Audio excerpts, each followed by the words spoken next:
And the topic is marriage. OK. Yes, well, since it's Pride Month, I will also talk about being gay, because it's all I've got. And, and no, in many ways, in this country, it's a great time to be gay, because we have things like gay marriage, or as I like to call it, garage.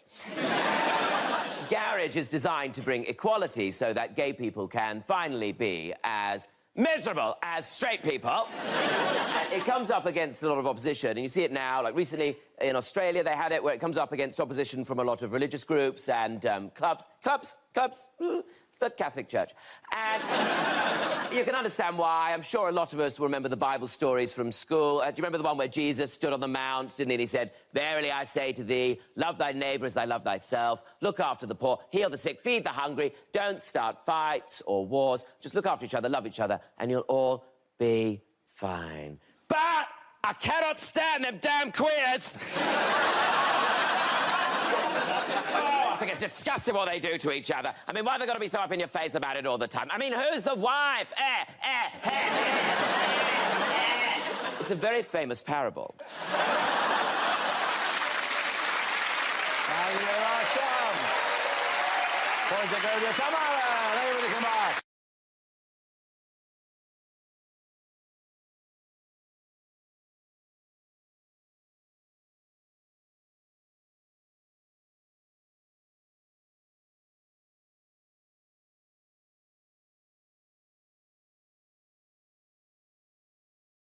Unlikely things to hear on Doctor Who. When I was giving you a quote as your cleaner, Doctor, I was giving you a quote from the outside.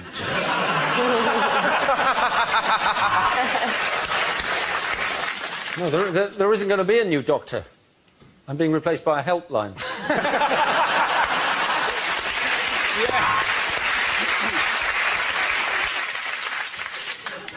That is the last time we park the TARDIS outside the Portaloos at Glastonbury.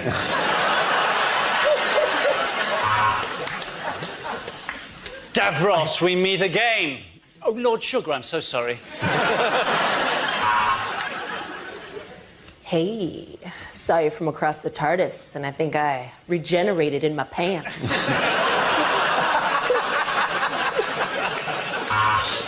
Doctor,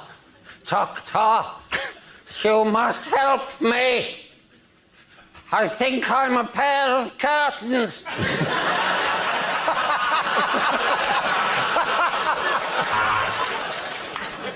Tragic news about the Ood.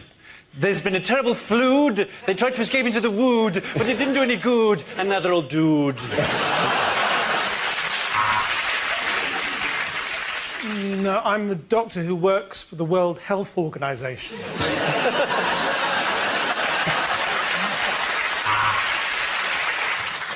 Yes, I mainly hang around young women.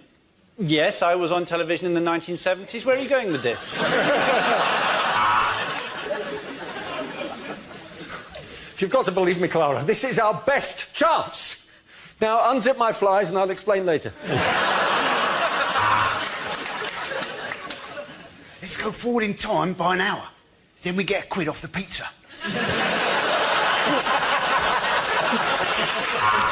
Now, the first thing to remember on planet Xenon is turn off data roaming. We are 10 million years in the future. H.G. Wells has just got married. You are the doctor. I am the tracheotomy patient. I am the doctor. I am 1,200 years old. And this is my assistant, who's 27.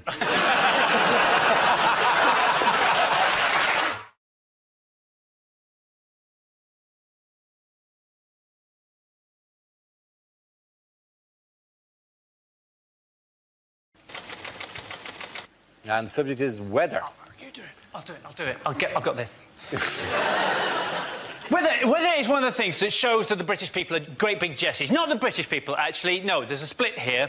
When it snows, Scottish people do this. Oh, look, love. Snow. See you later.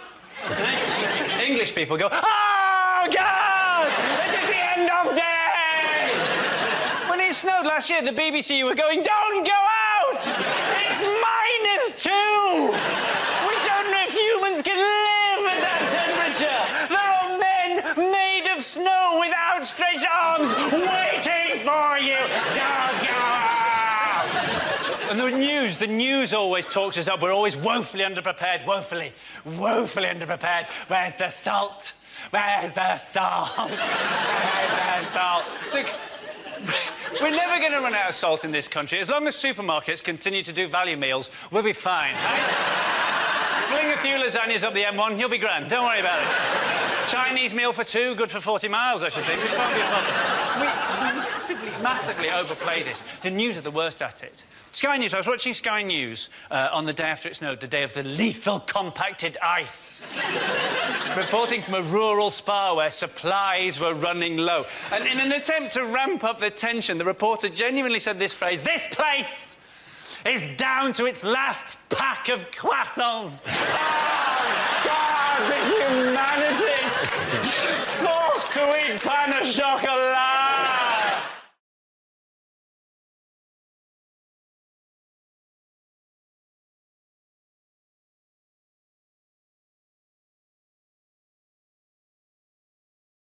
Moving on. What did we discover this week about British people's teeth? They're worse now than they were in the Victorian era. This is the thing that not even Victorian era, further back than that, isn't it? from the 17th century. The study is flawed, you know, because they analyzed skulls from the 17th century and they say, oh, their teeth was better than our teeth now. Yeah, because in the 17th century, you get your adult teeth and then you die.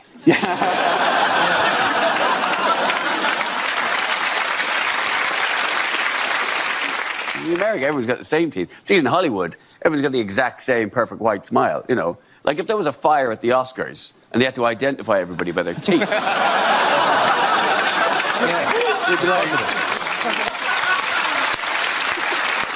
It's been a week. We found all the British actors and Steve Buscemi. I had Irish teeth as well. I have Irish teeth. They're really terrible. Irish teeth. I'm being like British teeth, bad. And stuff should have been done with them years ago. I had like one random fang. One fang. Like a kind of a, I'm a vampire sometimes. Thing. And it should have worn down. That you never did. I gotta get it all sorted out, like whatever. But two things put me off. A, the guy said, yeah, we'll do it, but you'll have a lisp for like a week. And I went, well, that's going to be really noticeable. This is 1 week I arrive in Gleam, welcome to Mucklewee. The next round of Mucklewee. It's a much challenging of all around to Mucklewee. That thing I'd be exactly the sound. Robot wars. Coming to the arena where the robots will fight me. You also become a wizard. It's not quite a lisp, it's more of a squelch. It is more This, you know, is more, this is the answer, what is the question? Points for everyone.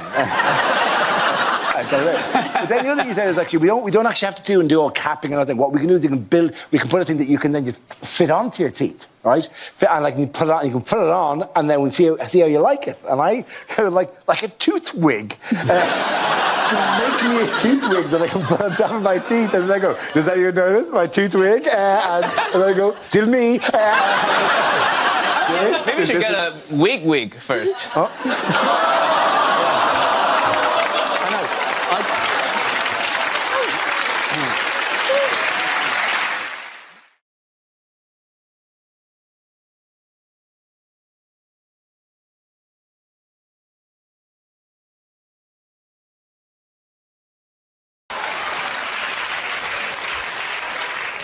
The next topic is things that would change the atmosphere at a dinner party.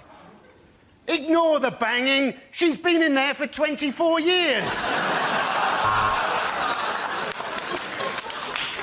Help yourself to Nibbles. He was our favourite hamster, but it's what he would have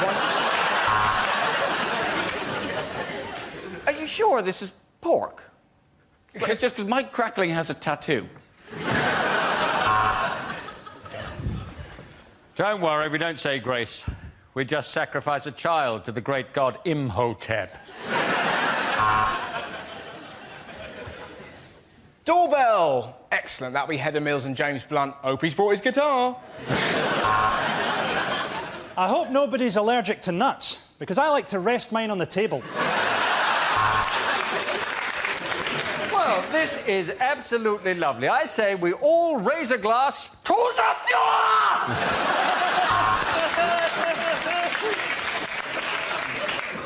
10 of you arrived. Only one will leave. Anyway, long story short, after about 2 hours, you couldn't tell what was poo and what was chocolate.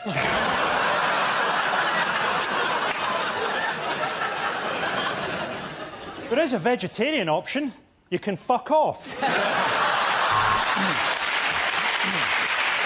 at the end of that round, the points go to Russell, Ed and Andy.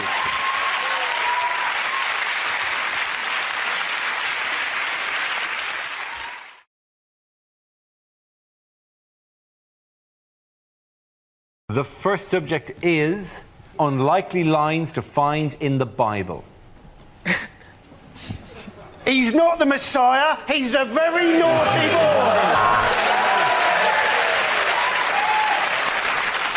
And God said, "Let there be light."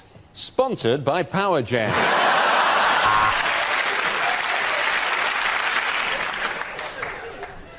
A long time ago, in a galaxy far, far away. And God said, right, that's the 14 commandments. Now, will you remember all those? That's very good. Table for 12, Jesus. I can do 2 6s at 8:30. And on the 8th day, God created a magic talking leopard and forgot all about us. And Mary said God had given her a child, so Joseph went and joined Fathers for Justice. It rained for 40 days and 40 nights, although Thames Water still had a hosepipe ban. St. Paul's third epistle to the Corinthians. Dear Corinthians, I've written to you twice now. No reply. I don't know how you do things in Corinth, but where I'm from, that's a bit rude.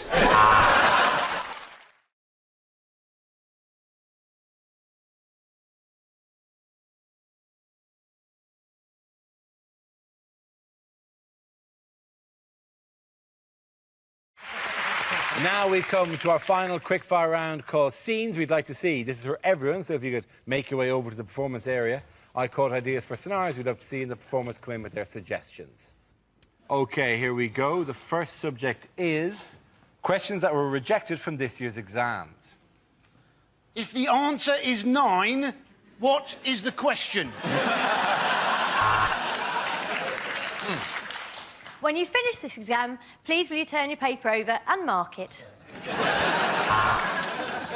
Using Darwin's theory of evolution, explain Boris Johnson. By the year 2015, the population of the Earth will have increased by 20%. How do we find Kerry Katona and stop her? Complete the following sequence. 16, 35, 24, 8, 9. Now open the safe, grab the stuff and get in the getaway car. If an object is travelling at 750 miles an hour, encounters resistance and slows to 0, for how many months will Richard Hammond have to wear nappies?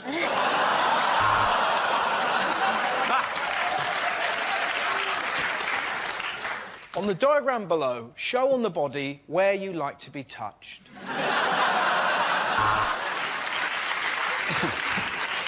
Describe Uranus without telling your parents. Amy is 16. At least she said she was. How much trouble are you in? Complete this crop rotation. Wheat, fallow, rock festival, BNP rally. If everybody in Class A is called Tom, Thomas or Tommy, and every second boy in Class B is called Tim, Timothy or Timmy, what the fuck is going on?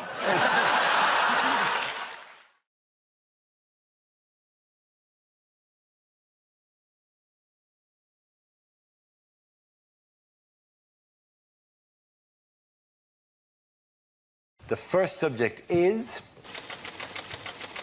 festivals. Who wants to come in on that? Kevin. Festivals, nice picture there. That's actually me on your left. So, I was at a Christian rock festival. I never really meant to be there. I was just passing through this Christian rock festival and there was a stall set up that said a free toastie for all of God's children. So I thought, sham on. I said, how's it going, mate? Can I have a toastie? And the guy said, are you a Christian? And I thought, well, if I'm not a Christian, am I not getting a toastie? That's not very Christian.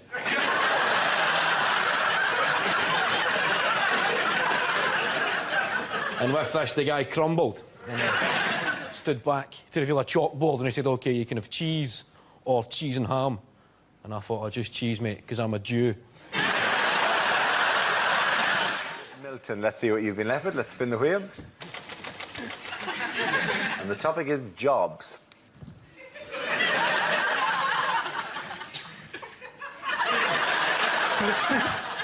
I used to work at a Christian rock festival selling toasties.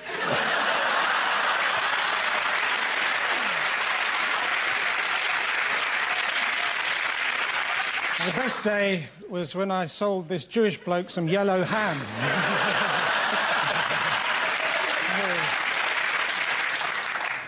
My dad was a dustman. I didn't like him coming to collect us from school, though. Not because I was ashamed he was a dustman, it's just you never knew which day he was going to come.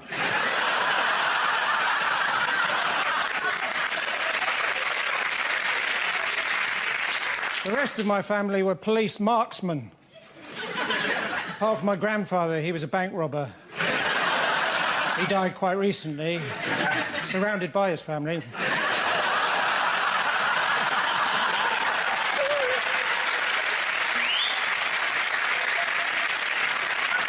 My uncle, he's a police frogman.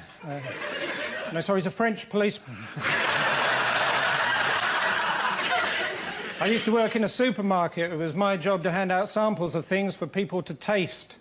But I was asked to leave after the little cups of bleach incident.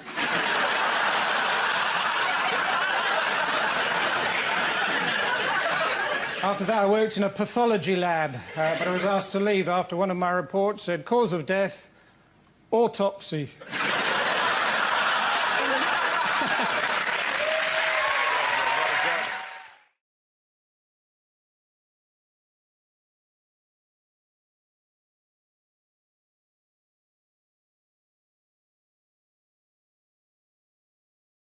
OK, here we go. The first subject is unlikely lines from a superhero film. Worry not, Procrastination Man is here. Where is everybody? What's with all the blood?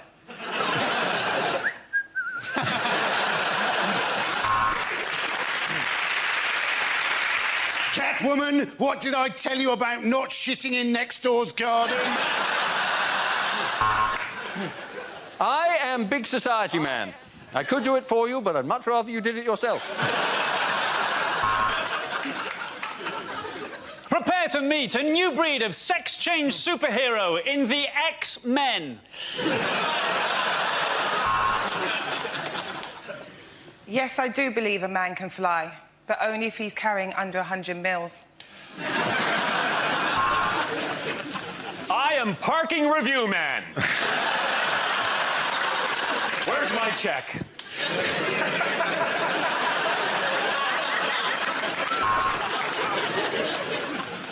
Wow, Iron Man, how did you get all the creases out?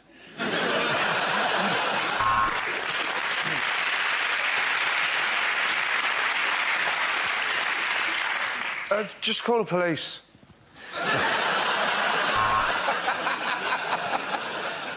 Is it a bird? Is it a plane? Well, if you don't know that, what the hell are you doing in air traffic control? What use is a spider's web against me, Duster Man and Hoover Boy? Hello, I'm Batman Begins. I'm sexist, I'm racist, and I drive like an arsehole. I am White Van Man.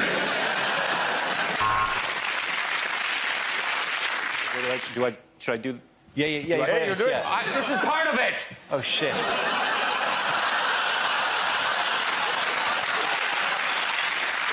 Okay, the next topic is unlikely things for a continuity announcer to say.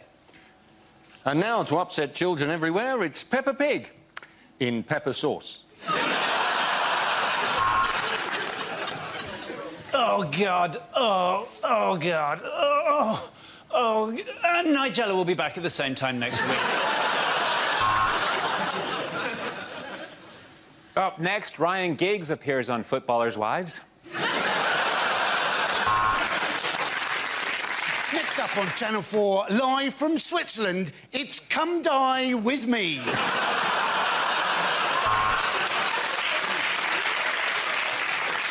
And now for a special episode of Planet Earth, where 6 chimpanzees will watch David Attenborough have sex. And now is the time I have to be extremely careful, because the next programme is about Roald Dahl, genius behind Willy Wanker's Chuck Bollard.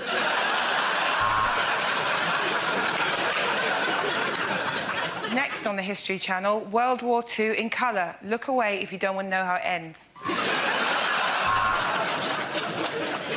Just to clear up some confusion for our regular viewers, ITV 2+1 is not the same as ITV3.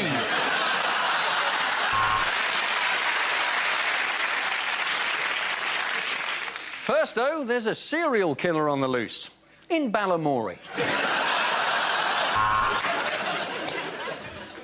If you've been affected by some of the issues in EastEnders, they must have been acting it better than they usually do.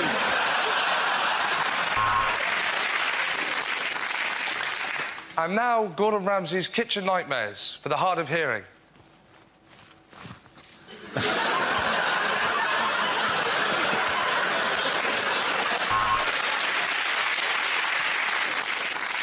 You're watching the Dignitas channel. For God's sake, don't press the red button. Next up, it's Bargain Hunt, which is also rhyming slang for the bloke who presents it. Right now, Kate Humble's in the lambing shed. Oh. Okay, the end of that round, points go to Chris, Hugh and Stuart. Yay! That's the end of the show.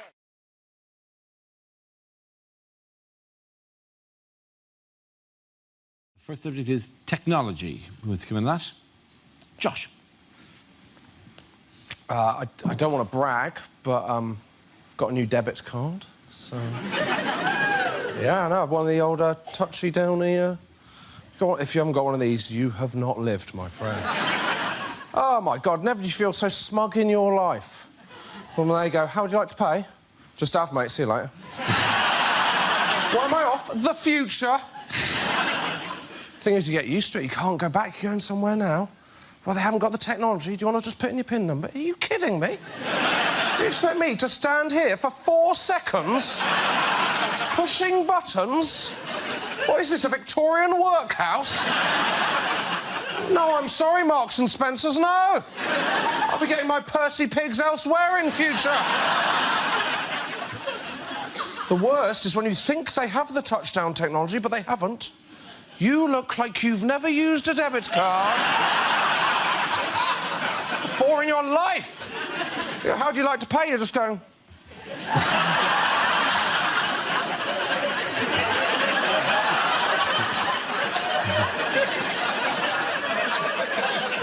Are you having a breakdown? I don't like it when they've got the terminal and they have to ask for your permission. Do you mind if I just... Yeah, couldn't give a shit, mate. Just... What? Yeah, just in case he goes, do you mind if I just... Yeah, £4,000 unlucky, my friend. Enjoy your Sprite. It's the opposite of the other one I don't like, which is when the waiter makes too much of not looking at your PIN number. I hate that if you'd just like to put in your PIN number. Well, I wasn't suspicious of you until now. Thank you very much, Jack.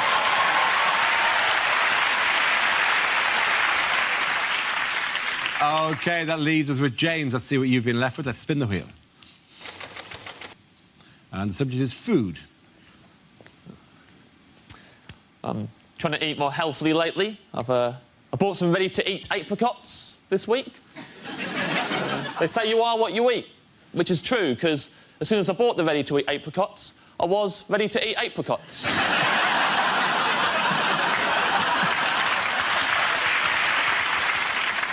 Those ready-to-eat apricots, they came in a resealable bag as well, because not everyone's as ready to eat apricots as they think they are. Maybe next time they'll buy ready-to-eat some apricots.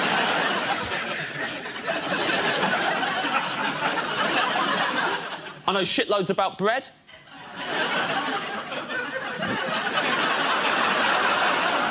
There's no such thing as prawn bread. So the origin of prawn toast remains a mystery. Favourite place to eat is Pret a Manger. If you don't know Pret a Manger, it's an authentic French restaurant. So much in there, so much to manger. I love manger in there. I think my favourite thing to manger is the yoghurts. I love to manger the yoghurts. So, you've got granola on top, then mainly yoghurt, then like fruit compote at the bottom. It's the way they eat it in Paris. And get a spoon, you mix it all together, and then you manger it that way. If you like. Or if you like, just leave it as it is, don't mix it, and just work your way down in order. Like, start off with nothing but granola to begin with, just shoveling raw granola in your mouth, just deflecting off your teeth, then power through the yoghurt for a really long time, getting absolutely nothing out of it, then end on the tangy compote. Like, whoa, what a finale! That's how I eat yoghurt. I eat them like they're packaged. That's why I like them fruit corners. They come with that little chaser. Thank you very much. At the end of that round, the points go to James Acaster.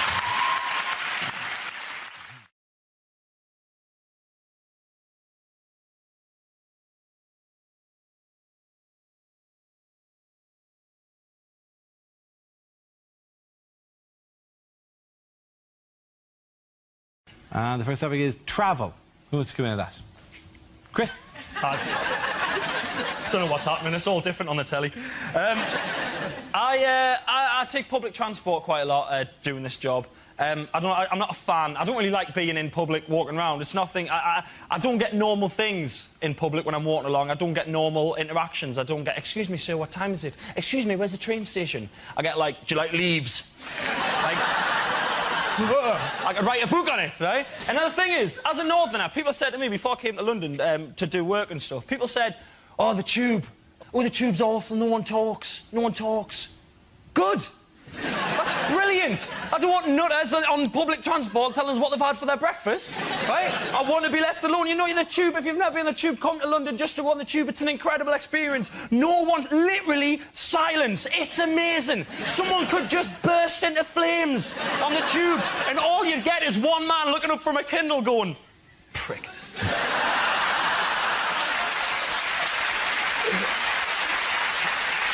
So all you'd get. Even the person who was in flames would just be quietly going, excuse me, can I just squeeze past? I'm very sorry. I don't mean to cause a fuss, but I'm in zone 8 and my oyster call's mountain. I'm very sorry. Come on, Chris, well done. OK, that leaves us with Rob. Let's see what you've got. Let's spin the wheel again. And the topic is class. Stuck with it. You're stuck with it. Yeah, I'm working class. If you're not sure, there's a little test you can do to see if you're working class or not. You're normally working class if your television is bigger than your bookcase. That's how it works. Like, even my mum's house, big 50-inch plasma on the wall, little Billy bookcase from IKEA next to it. DVDs on it normally. That's how it works. The thing is that my girlfriend's very middle class. That's a problem. She used to be upper class, but we're together now.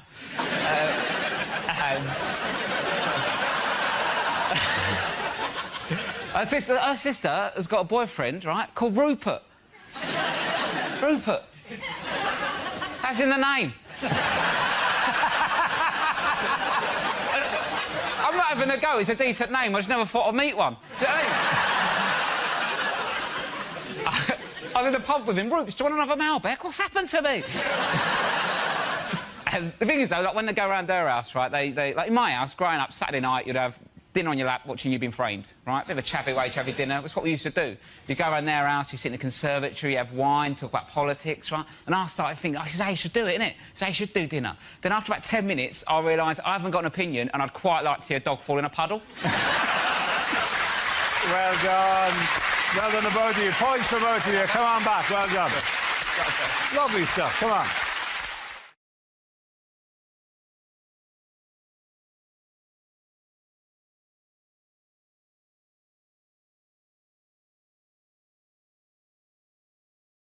We play a round called Trumpty Dumpty Sat in the Wall. This game involves Angela and Hal. So if you could make your way to the performance area, please. This round's a stand-up challenge. I launched a wheel of news, and wherever it chooses to stop, one of our performers must step forward and talk about that subject. OK, here we go. Let's spin the wheel. This first subject is growing old. Who wants to come in on that? Angela. No, I recently turned 40, and I want to reassure anyone younger, turning 40 is really easy. My friend turned 40 recently. She made a bucket list, right? She said to me, you're going to make a bucket list. And I said, do you know what I hear when I hear bucket list? I hear admin. They're always so ambitious, aren't they? It's like, oh, I want to go to the Taj Mahal, I want to swim with dolphins. The only thing I could think of that I genuinely would want to put on my bucket list is that one day, I'd like to put half a packet of biscuits back in a cupboard.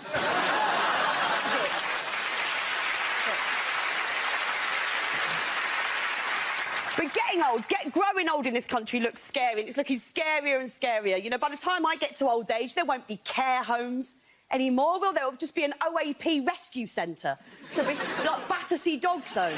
This idealistic young couple will come in, they'll get shown around. This is Maud, she likes knitting, gardening, casual racism. Why don't you take her home? That's what it'll be. We have to worry about these things. We do, because we're all living longer, aren't we?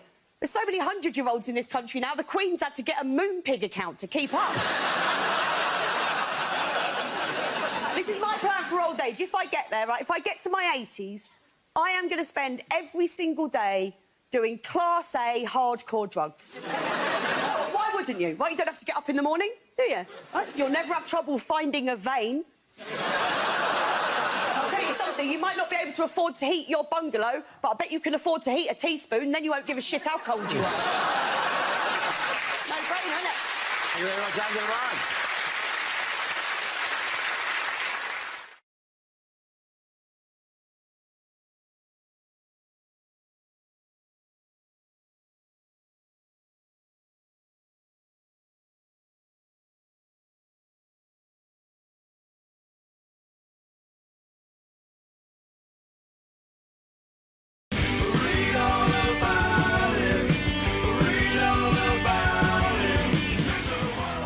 OK, here we go. The first subject is the Olympics. Who wants to come in on that? Any Parsons? Now, I don't know how you got on with getting tickets for the Olympics. There are still tickets for the Greco-Roman wrestling. Yeah, whoopee-doo. There aren't so many Romans in Britain anymore, are there? And those Greeks can't afford the tickets. And we will have forever our first GB football team. Yeah, it'll be the first time that Ryan Giggs, Ashley Cole and John Terry have got together since the last Miss World contest. But if you haven't got any tickets, go and see the Olympic road race cycling, right? It's free, yeah? But it's not the same as proper road cycling. Never in the Olympics do you see somebody having to go off into a ditch because there's a lorry turning left. Never do you see somebody go over the handlebars because some idiot in his car has opened the door without looking in his side mirror. Never do you see somebody fall off their bike because a car has screamed past and somebody has whined down the window and shouted, "Boo!" Although that may happen when the Olympics come to Hackney in 2012. Thank you very much, Andy Parsons. OK, let's spin the wheel again. The subject is food. Who wants to talk about that? Milton.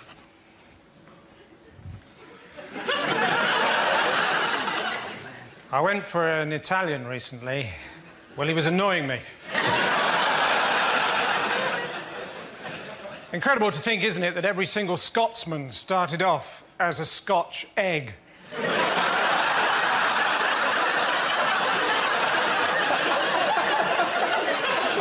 Cold and gingery. I was grilling some tomatoes the other day, saying, "Who are you? Where'd you come from?" I almost got into the SAS. I failed on one question. They said, right, imagine the scenario. Terrorists have taken hostages. They're holding them in an embassy. What are your preferred tactics? I said, I like the orange ones.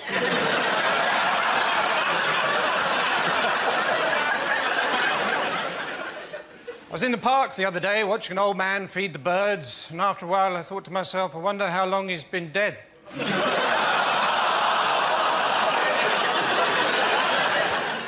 When the boys in the playground found out that I had a potentially fatal allergy to peanuts, they used to shove me up against a wall and make me play Russian roulette with a bag of Revels.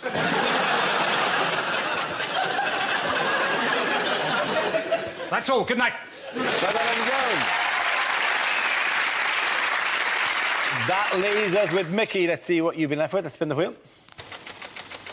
The topic is culture.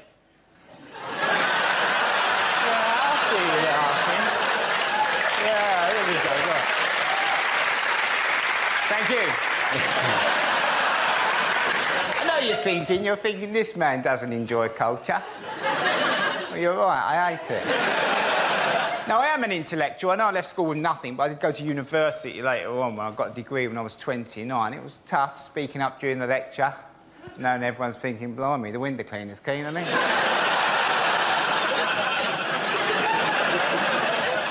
But when I came out, when I got the degree, I thought, that's it, I'll be interested in things now. When it's all going to be fine. So I thought I'll go back to the art galleries again. Went into the art gallery. I don't like art galleries. I'm never quite sure how long you're supposed to look at the pictures for. I should give you a bit of guidance, you know, because I can crack on in a gallery, I really can. 3 or 4 minutes. Boss, that's not bad, that's not bad, that's not bad. Just mess that up. I can be over by the door in about 5 minutes. The wife's crying at a Matisse. Come on, love, there's a Wetherspoons round the corner. But the other thing is, you've got to enjoy looking at other cities, apparently. The city break, does it actually exist, the city break? Is it a real thing? Went with the wife to Prague the other week, and she said, after a couple of days, she said, are you enjoying yourself? I said, yeah, I've just paid 15 quid for 2 cups of coffee. But at least we've got that bridge to walk over again. Because I've never done that before. Or maybe we could go to the castle.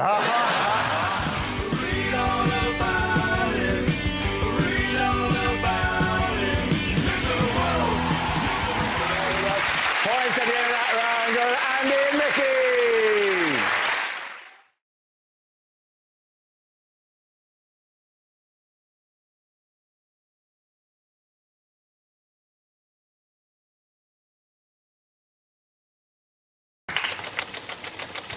The next topic is teaching. Who wants to come in on that? Greg. I was a teacher for many, many years, ladies and gentlemen, and I knew the day I had to leave teaching, it was simple because a very clear sign was given to me that I should leave the profession by a child, because a child walked into my lesson 20 minutes late.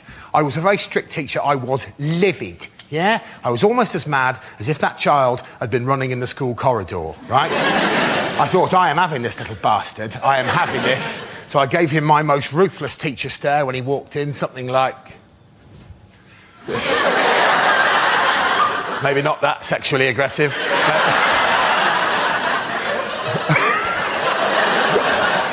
It wasn't.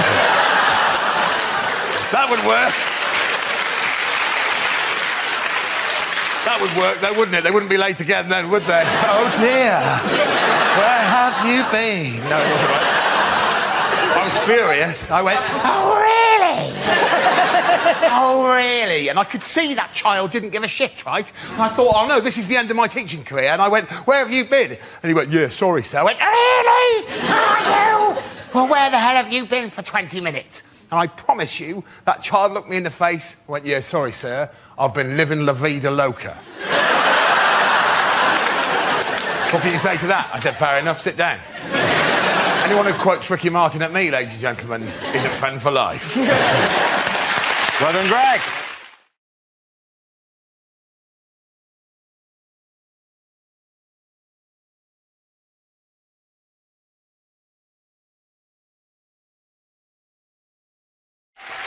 This round is called If This Is the Answer, What Is the Question? On the board of 6 categories. Joe, which one would you like?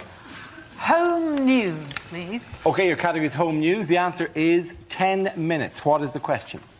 10 minutes. Is that sobering up time for a budget airline pilot?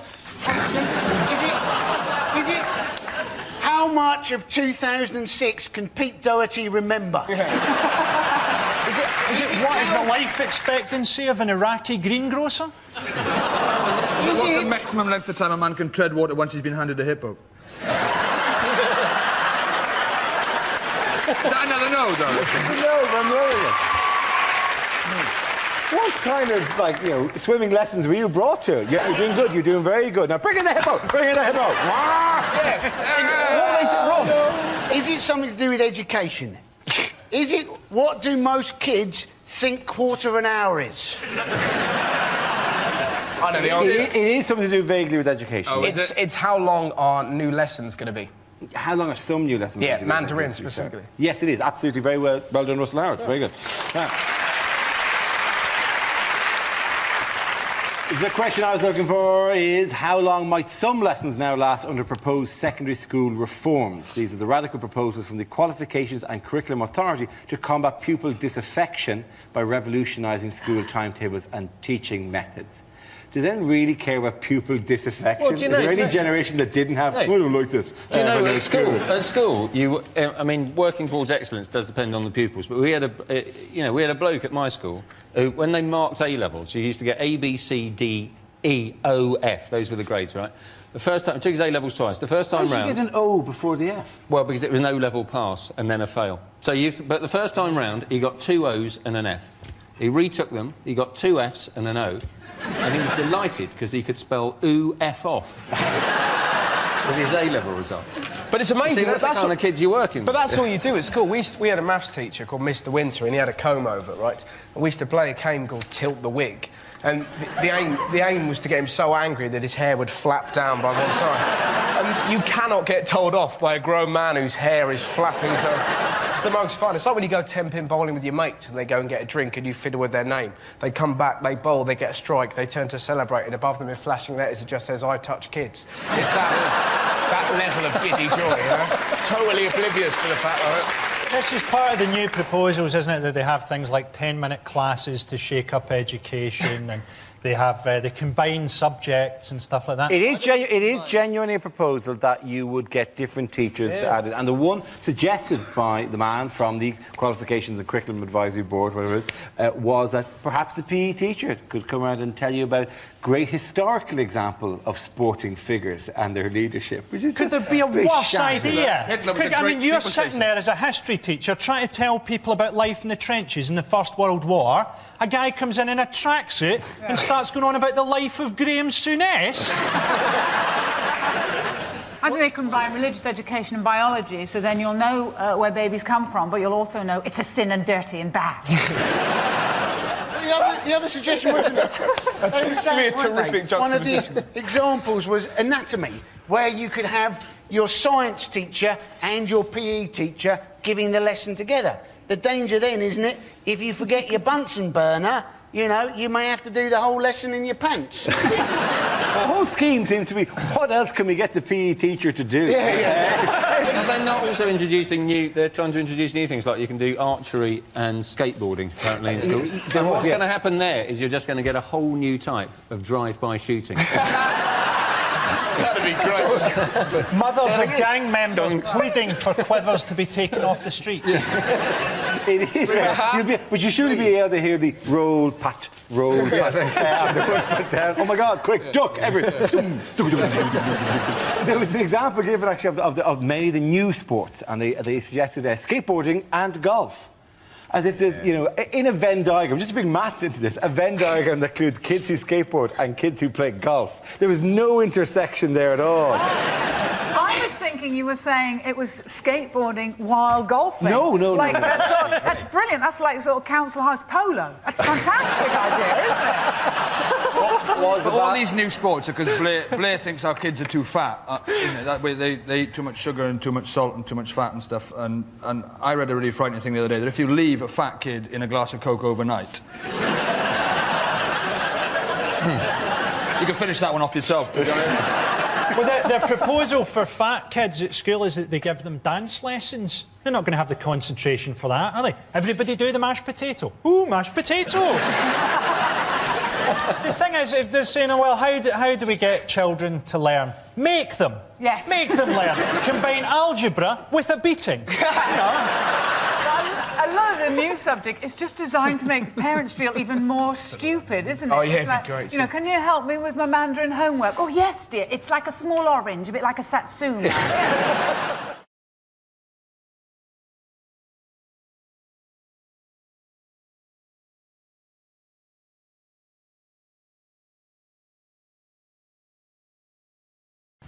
OK, here we go. The first subject is unlikely lines from a children's book. Mr. Stubborn wouldn't leave. He was the elected leader of the Labour Party. I'll huff and I'll puff and I'll blow you, Keith Vaz.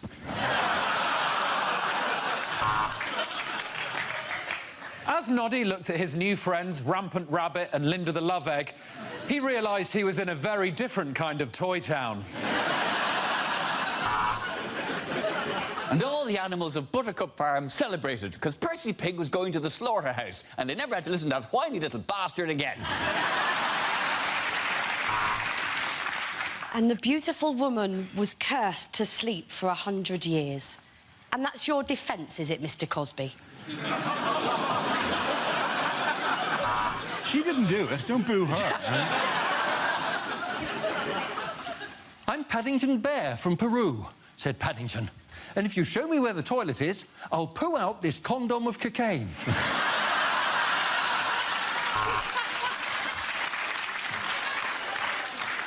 It's the absolutely horrific follow-up to Netflix and Chill. Swallows and Amazons. And was there a happy ending? Well, the prince did love massage parlours. I will never tell you my name. You will have to guess my name, said Rumpelstiltskin, really holding up the queue at Starbucks. From under the bridge came the voice of the troll. Wow, women can't be Ghostbusters, send!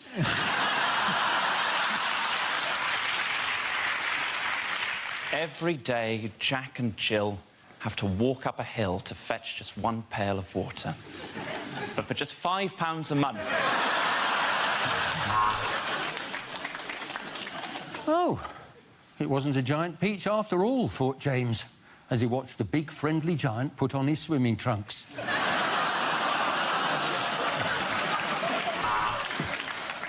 He pushed aside the clothes and there, at the back of the wardrobe, found a magical land of nipple clamps and lube.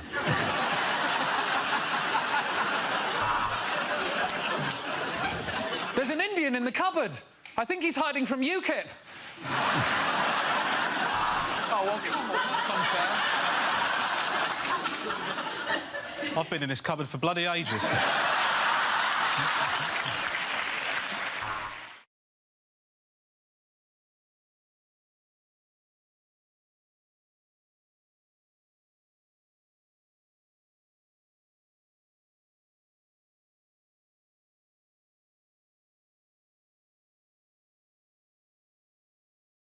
What has the Tory-controlled council in Barnet announced recently? Oh, yes. Basically, that Barnet Council have said that they want to try and streamline their services like a budget airline. And you think, well, that's a stupid idea, isn't it? Because let's face it, budget airlines most people regard as crap. You can basically, you go on Ryanair now, you're supposed to have to pay £1, aren't you, for the toilet. And you're thinking often you've only spent £1 for the actual flight itself. You'll be there having a dump thinking, this better be a good one. I could have got a return ticket for this. You've sort of been weighing it up, weren't you? Going, is this one worth £1? To be honest, this feels like it's going to do 20 quid's worth of damage. Let's go. The Tories, for being a market party, have never understood the market. So they think if something's successful and sells well, people love it. You know, they tolerate things. You know, I shit 3 times a day. I don't love it. And we all have it. You know that's too many. That's too often.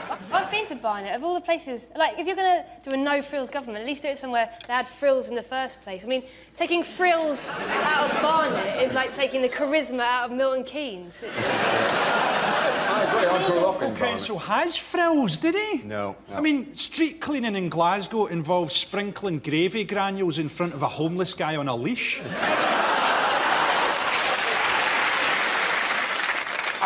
Of all weeks, this week where there's been a bank holiday in England would be a very good week, because I would imagine up and down the streets of England there have been millions and millions of bins left out for 24 hours because people forgot, because it was a bank holiday, that the bins would be collected a day later. I don't know if you drove to any street at night, there are loads of bins out that people forgot, because we're stupid, and frankly, we pay money so that you'll do it, so that I don't have to worry about that, and the bin fairies will come along and make the rubbish go away. Can I check something? Are you only supposed to put your bins out, what, on a certain day or something? Yeah, that is the way it works. You're not supposed to leave the bins out and after every meal walk out with a plate and just scoop them into the day. Well, there you go, that's what a maverick I am. I'm having 3 shits a day and I'm putting my bins out whenever I want. Nobody stop me. And have you noticed that, like, people in your street are getting more and more hostile with you? Yes. I thought it was my appearances on this. You're probably quite charmed by that. But the fact that you just pile up household effluence. What if the time that I'm supposed to put my bin out, I'm having one of my 3 long shits? Where are you? It's not like a mail train where, like, you have to hold your bin out at exactly the right moment.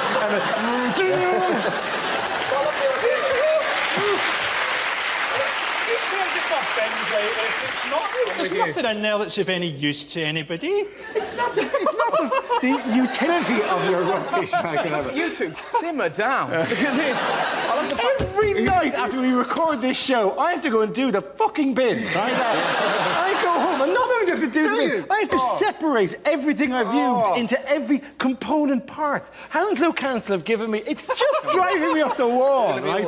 Do you know how bad it is? They give me a bag. They give me a bag.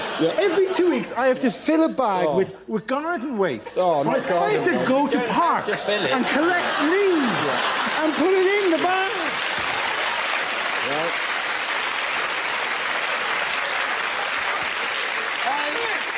There's no reason you shouldn't put your bins out whatever day you like, because you're enormous. If I was you, I'd just pour everything out the top floor window, and when someone turned up to complain, I'd say, yeah, what about it? I look like I was created in a science accident.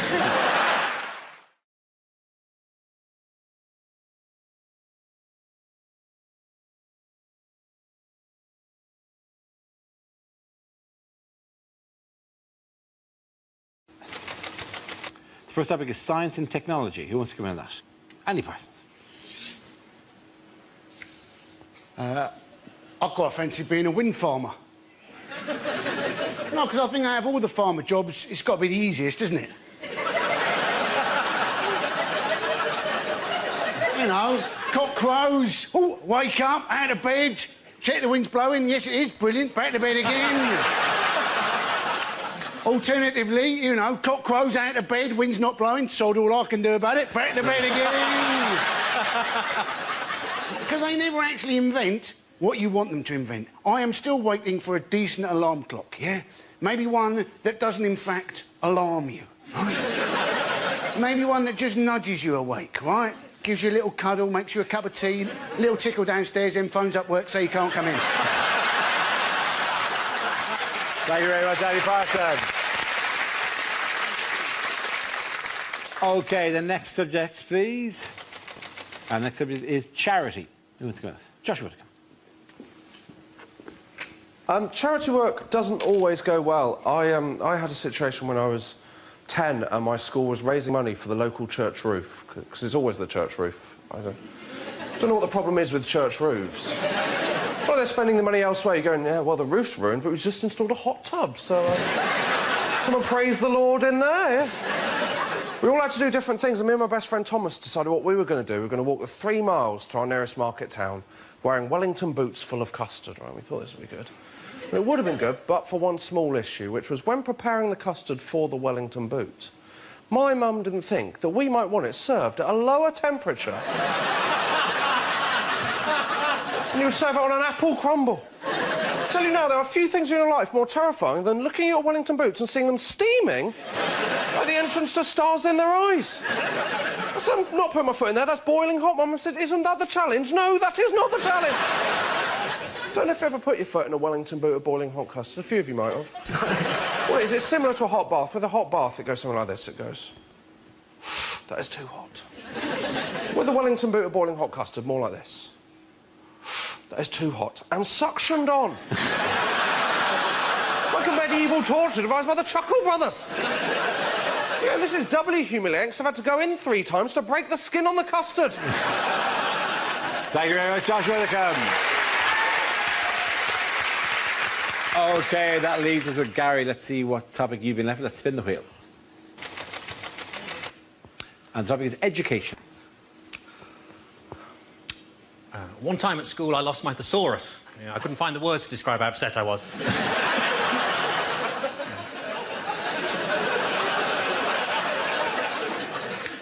I remember sitting in psychology class, learning about Pavlov, thinking, no stupid dogs. And then the bell went and we all had lunch. I'm sitting at home, this guy knocks on my door. Have you ever considered an alternative energy supplier? I'm like, no, I'm quite happy with food.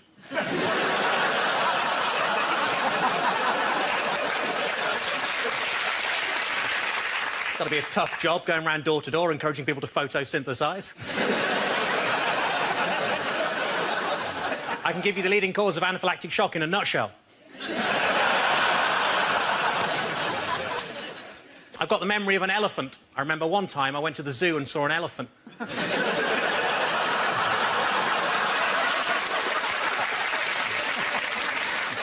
My nan recently claimed that she once gave a hand job to Albert Einstein. What a stroke of genius. Technically, shoplifting from the Apple store only counts as scrumping. Sex education lessons at our school were pretty weird. The teacher made us shout out rude words to get out of our system, like bum, willy, cocks, and we had to carry on doing that until he came. Thank you. Thank you very much, Guy Delaney. I want to give points to everyone there. Well done. Come on back.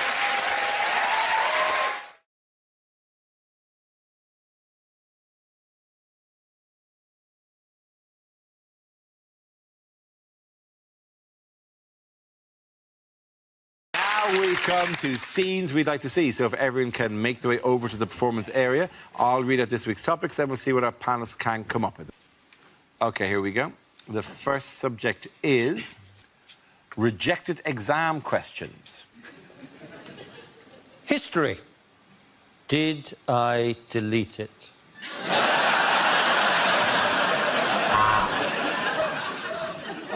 If cycling 10 miles a day uses up 400 calories, explain why Boris Johnson is still a fat bastard. If the sun is 93 million miles away, how can that cost £32 in an Uber?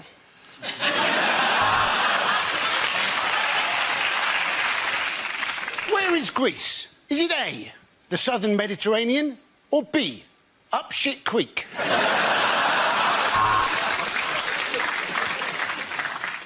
What does the French phrase déjà vu literally translate as?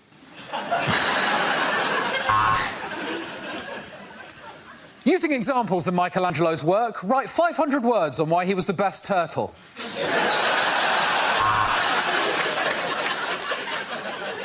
What does the French phrase déjà vu literally translate as?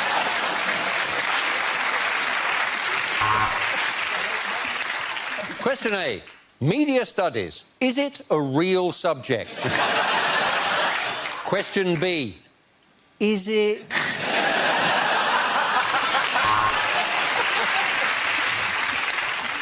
Using a compass and ruler, draw perfect cock and balls.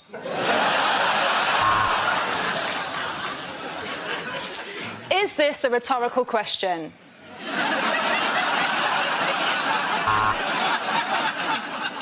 You may now commence your anal sex exam. Please turn over.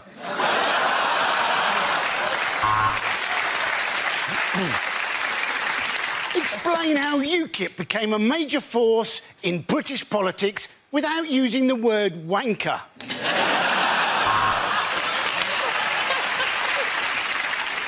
If Jay-Z is unfortunate enough to have a problem with a bitch, how many problems does Jay-Z now have?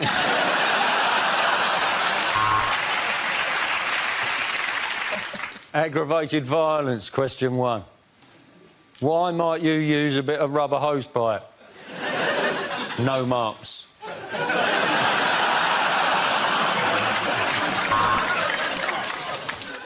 What colour is this dress? White and gold or black and blue? Discuss. If a train leaves the station at the correct time and arrives at its destination at the correct time, how cool would that be? Chemistry, me, you. Is there any?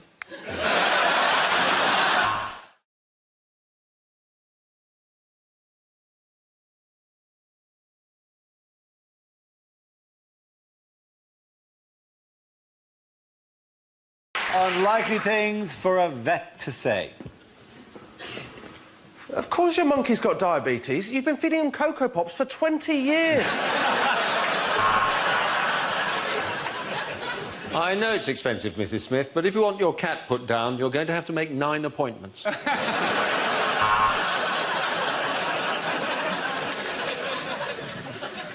No, I'm afraid Timmy won't be coming out of hibernation soon, and that's because he's not actually a tortoise, he's a Fray Bentos pie. So what I'm going to do is I'm going to cut open the stomach of your Rottweiler and hopefully I'll have both of us out of here in no time.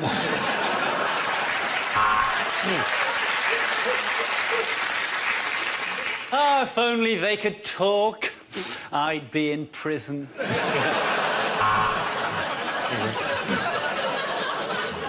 The bad news is we've had to chop off one of Fido's legs, but the good news is you put roller skates on him, that's 3 million hits on YouTube right there. You're right, Mrs. Thomas. This is the first beaver I've seen. Now, what pet have you brought in?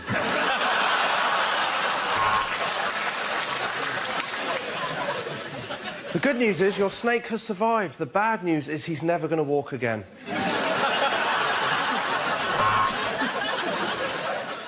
Well, sir, if you think this treatment is too expensive, I suggest you get your meerkat to find somewhere cheaper.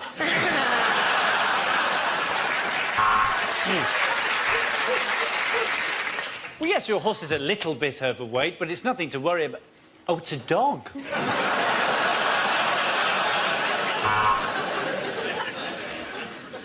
We just had the test results back on the cows, and it's not good, I'm afraid.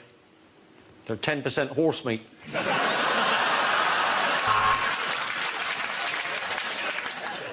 I'm afraid it's dead, Mr. Forsyth, but I would say maybe you shouldn't have kept it on your head for so long. I'm afraid I'm going to have to put your dog down. Rover, you're a fat, lazy arsehole who couldn't catch a stick to save his life.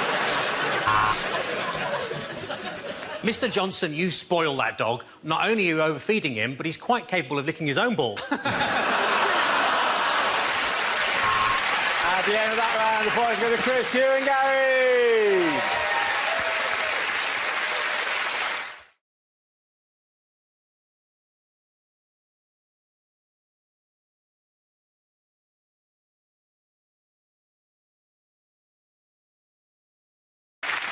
OK, Frankie and Andy, you're going to go head-to-head on this topic. Let's spin the wheel again. OK, it's the war on terror. Who wants to go first? Andy? Yes, the war on terror. The Americans have said, you know, they're worried that Iraq is their new Vietnam.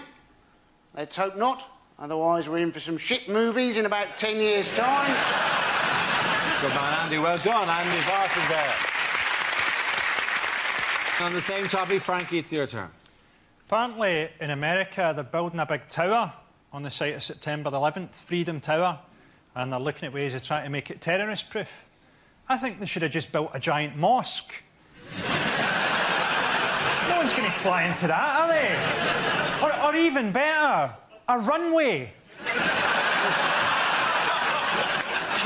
How galling would it be if you hijacked a plane, then had to come in and make a textbook landing? They're always going, oh, don't deal with terrorists. We mustn't deal with terrorists. Let's deal with them. What's Al offering you boys? 100 virgins? We'll give you 50 slags. Or 2 women from Dundee.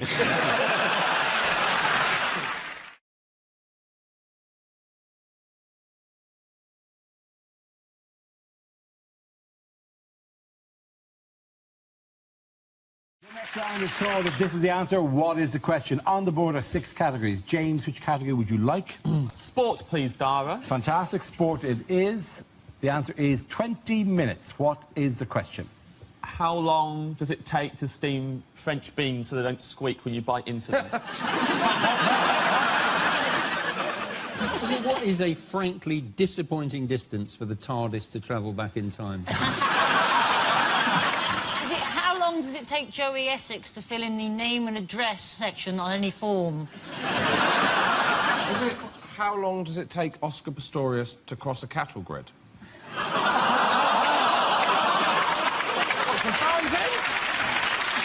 Is that a joke you wouldn't do on the last leg? Is it Schwitz? Famously one-legged host Adam Hill. Is this? Were you bursting to get that joke out? Were you? I've been singing that for weeks! On average, how long is it between Greek elections? Is it how often does David Cameron have to take swine flu medication? Is it when a man says he's going to make love all night long, what does he really mean? Oh, let it go! It was one time, Gary! Is it true or false? People don't understand true or false questions.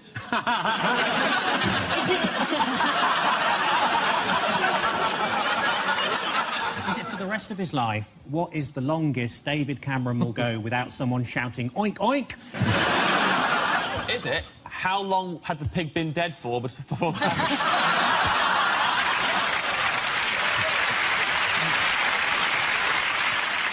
Is it how long was I watching the footy drunk for last Friday before I realised they were playing rugby?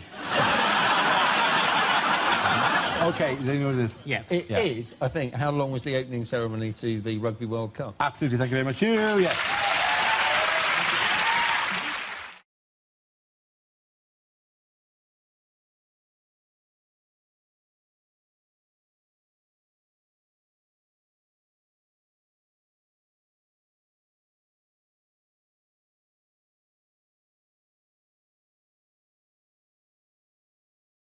Cameron is basically trying to be tough against UKIP, isn't he? He's going to try and show everybody that he's really tough. And because what happened, he made a mistake, he called UKIP, he said all their supporters were fruits, loonies and closet racists. And then loads of people actually went out after he'd said that and voted for UKIP. It was like he had described a large part of the British electorate. There is a party for me! Finally. Brilliant! Don't you think it's ridiculous, though? I mean, the reason UKIP did very well in the European elections is because everybody's worried about immigration. And it's kind of... What I don't understand about that is why they think immigrants want to come here. It's like the immigrants have looked on TripAdvisor for Britain and gone, oh, yes, no, this looks good. Yes, it's cold, it's wet, they're shit at football, let's go there. That was an incredible generic immigrant accent. Very good. Tiny bit of Nigeria, tiny bit of the Indian subcontinent. It was amazing how you got them all. A little Susan of Sri Lanka. And a tiny little bit of meerkat.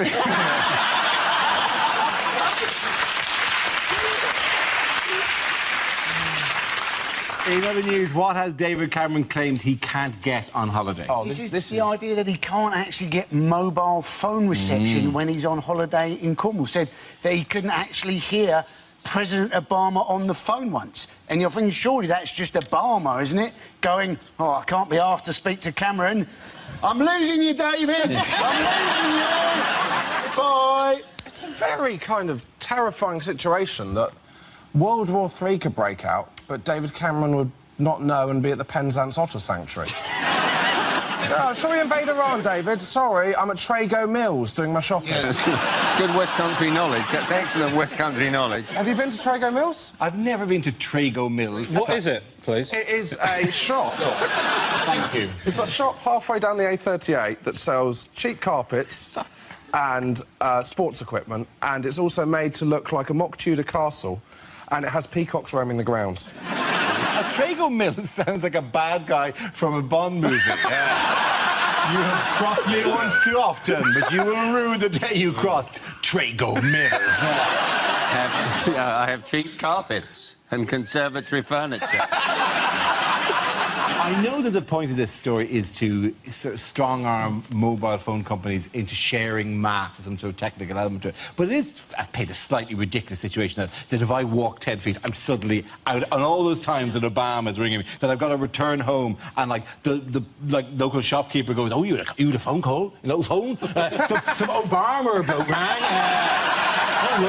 He said it was very sunny in Iraq. It just shows you the different level of technology between the two countries. Obama's got Air Force One and the Beast, and Cameron has got a Samsung Galaxy.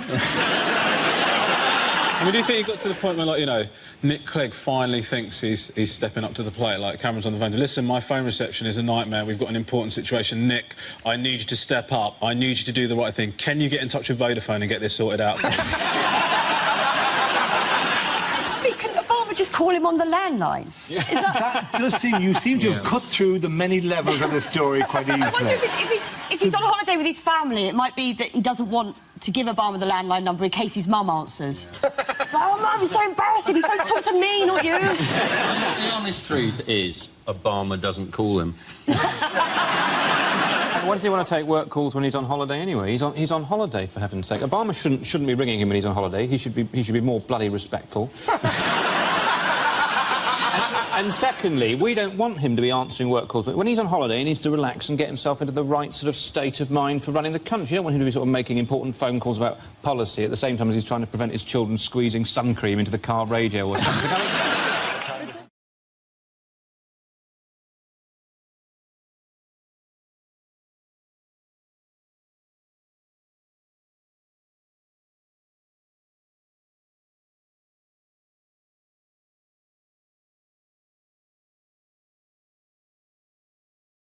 Love a quiz. It is our Liz quiz.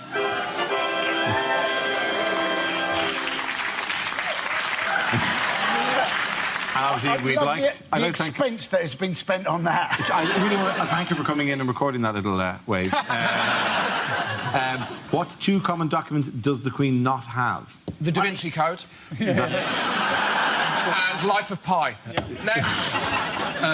Yes. Oh, the rest of them, she has them all. She doesn't have a driving licence. She doesn't have a driving licence, no. Although she has qualified to drive. Yes, she has. She can drive. She was trained to drive in the army, as far as I know. She did, yeah. She stripped down engines and everything. Absolutely, yeah. Passport. There's no driving licence and is the only person in the country who doesn't need a passport, as they're issued in her name. And so she cannot issue in her own name because, you know... But I think she's relatively good on the ID front because she just take out a tenner and go... oh, you not get this? Go send a letter, bitch.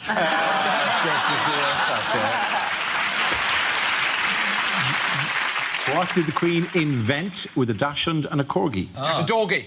Yes! Is it? Yes, it is. I was joking. She invented a breed of dog called a dorgie. Which, you say she invented it? What, she was there going, right, you put that in there now. She didn't invent it, though, did she? According to this card, yes, she did. She couldn't have gone on Dragon's Den. One needs £30,000 for 40%. It's always 40%. That's all they ever want, no matter how much you're going to say initially. 8%, 40. It's commonly known that the Queen owns the UK swans. Commonly known that the Queen owns the UK swans, says here. But what other water-based animals does she also have the right to own? Ducks. Not ducks, no. Shopping trolleys. I think it's... Is it dolphins? It is. It's dolphins, whales and pretty big sturgeons. on the royal family. I know a lot of stuff. You really are, actually. It's quite worrying. Dolphins, whales and sturgeons within 3 miles of the UK, they're hers. Do the dolphins know, or do they just stray in and then that's it? To get you close, she's in a speedboat constantly, all right? Just patrolling that 3-mile limit around the country, right? With her army of swans. With her army of swans, who work to track them. When she does that wave, she's actually doing a fin motion to summon her dolphin army. Army of dolphins, assemble! I come to do with an army of dolphins. I want £40,000 for 35% of the company. I have invented a swolfin.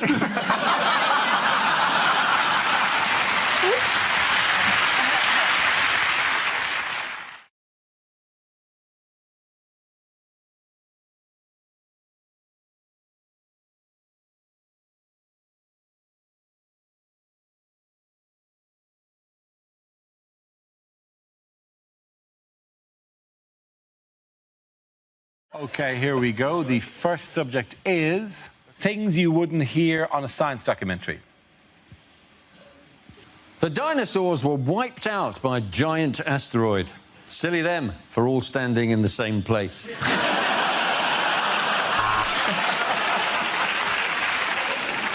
Let the proton see the electron.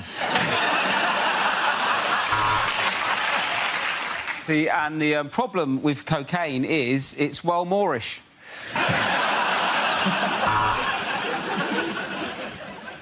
Well, we could ask a proper scientist about this, or we could ask Dara O'Brien.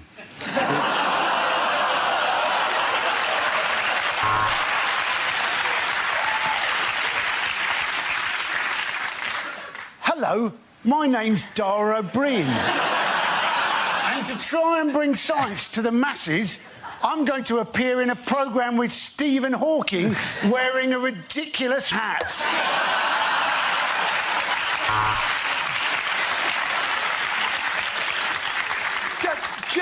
Just enough with the, you know... I love that hat, by the way. Hello, I'm Dara O'Brien. And I've got a massive head and a massive brain. But all I get to do in this bit is just press a little button.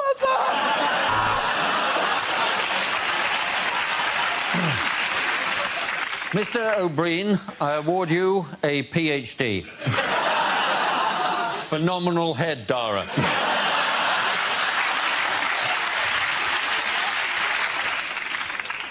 I would just like to say that I think Dara O'Brien's a legend.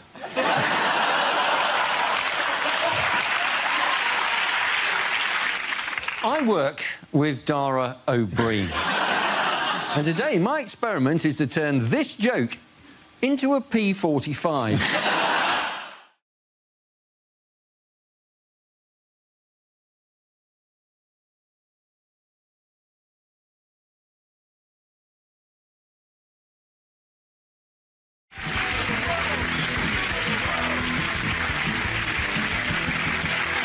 We start with a round called If This Is the Answer, What Is the Question? On the board are 6 categories. Fred, which category would you like? World news, please, Dara. OK, your category is world news. The answer is 1/5. What's the question? How much of a Boris Johnson speech is not, well, I say, boss? Unlikely things for a sports commentator to say. So, Boris Johnson, are you enjoying the Olympics? Oh, I'm terribly sorry. Claire Balding, are you enjoying the Olympics? Politics. Who wants to come in on that? Andy. All right, so it's been a pretty amazing time for black people in politics. There's a lot of black women who are becoming movers and shakers in politics. We've got Una King going up for Labour candidacy for the mayoral election. We've got Diane Abbott. She's got her 33 nominations. She's going up for Labour leadership. Doesn't stand a chance. But good luck to you. And, of course, we've got Floella Benjamin is in the House of Lords. Now, I know what you're thinking. How the hell did she get in there? Like, through the round window? It's true. Now, I think we've shown that, obviously, we're up for change. We've shown we've got a sense of humour as well. That is the only way that Boris Johnson could have possibly got himself elected. But I had a lovely story about Boris Johnson, about him and his dad. Apparently, they look very similar. And his dad also likes riding a bike. And his dad was out one day riding his bike. And some random geezer just shouted at him, "Oi, Johnson, you wanker." And he went, "I think you mean my son." I thought it was lovely. According to a recent poll, how far ahead is the Leave campaign in the European referendum? A recent YouGov poll showed that the Leave campaign is ahead by 4%, although there is no clear consensus, and a poll from ORB has shown that Remain is 1% ahead. It's an exciting campaign, though. Are we all enjoying it? Well, Loving it. Some people say that the polls can't be trusted, which tells you how they're going to vote. I don't know how you could look at a poll in this area, because you truly ring somebody's doorbell and you open it and then you go, are you in or out? And they go, well, I'm clearly in. I think it's not had a great PR campaign behind it, has it? Because Brexit's a terrible name. It sounds like cereal you have when you're constipated. Given the rest of Europe's attitude to us, it feels a lot more like Bruck off at the moment. Do you remember when we were doing a series last year that it wasn't Brexit, it was called Brixit this time last year? Was it? Which is another version of Brixit, which is also wrong because it sounds like a type of Lego, or what the Greek finance minister does every time he sees Angela Merkel. I think the problem for the Leave campaign is the people in charge. Michael Gove, who looks like a kind of satirical cartoon of Michael Gove. One of the things he said at the weekend was, we should say to Europe, you're fired, which is a catchphrase that is 10 years old. He might as well go, we should say to France, what's up? Is that Angela Merkel? Don't leave me hanging, people. Don't leave me hanging. What's up? Yeah, what's up? Well, it's not even the worst looking, though, out of the pair, because Boris looks like a newly circumcised penis. With a wig on it. Oh, with a wig on it. Yeah. Honestly, I'd be terrified if I was faced with Boris, because he looks like the ghost of the honey monster. Because when you've got Gove, Johnson and Farage, that isn't the leader of a campaign. That is the worst ever game of shag, marry, kill. Now we play a round called If This Is the Answer, What Is the Question? On the board are 6 categories. Nathan, which category would you like? Health, please. OK, your category is health, and the answer is 8. What is the question? How many Father's Day cards did Boris Johnson get? Next, to demonstrate chaos theory, we've locked Boris Johnson in a room with an aardvark and some magic mushrooms. Letterman was trying to trip him up by asking about British history, which is tricky because we've got a lot more of it than they have, right? And, you know, American history exams are really easy. They just have questions like, on what date was September the 11th? You could also have gone, you say your name is Letterman. In my country, we would call you Postman. I'm sorry. He wasn't going on as a Bond villain. I am from that would be kill cheek. Kill him now! They love us as villains. They love they always have English people as villains. They don't know who he is. This was an... We could have sent anybody. We should have sent Alan Rickman. Hello. Do you know what he came out to? Yeah, I know what he came out to. He came out to loads of dry ice, and they said it represented a London fog, when we haven't had a London fog for over 100 years. That's the stereotype image that those Americans believe. What? The fat, dumb redneck.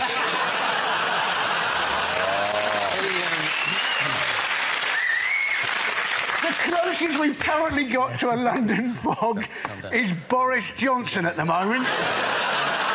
Either that or Amy Childs from The Only Way Is Essex. What Boris Johnson did say was that he got it wrong deliberately because he didn't want to seem like he had Latin coming out of every orifice. Now, that sounds creepy, doesn't it? The thing about Boris Johnson, though, isn't it, is everybody thinks he's quintessentially English, but in fact he was born in America, named after a Russian, and looks like a Swedish person who's eaten another Swedish person. The answer is 600 metres. What is the question? How far away can Boris Johnson smell a custard cream? Is it in fact, how far can the Proclaimers walk now? Our next round is called Newsreel. We play on a recent piece of footage featuring people in the news and ask Hugh to suggest what might be being said. This week's clip features Boris Johnson and David Cameron. Ah, tally-ho, look out, posh boy coming through. I wonder if there's any grub. I'm absolutely starving. Now, remember why we're here, Boris? We're here to reassure the public about spending cuts, not just so you can eat. No, but look, there's cake. There's cake. There's loads of cake. I love cake. They've got all sorts of cake. They've got pink cake. They've got blue cake. What am I? Am I pink? Am I blue? Am I pink? I've never been pink. God, I sound like William Hague. Anyway...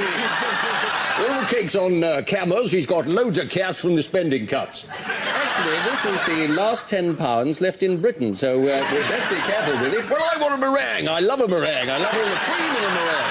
Well, why don't you share mine? I mean, times are hard. Well, I could, I suppose, but I have a rule.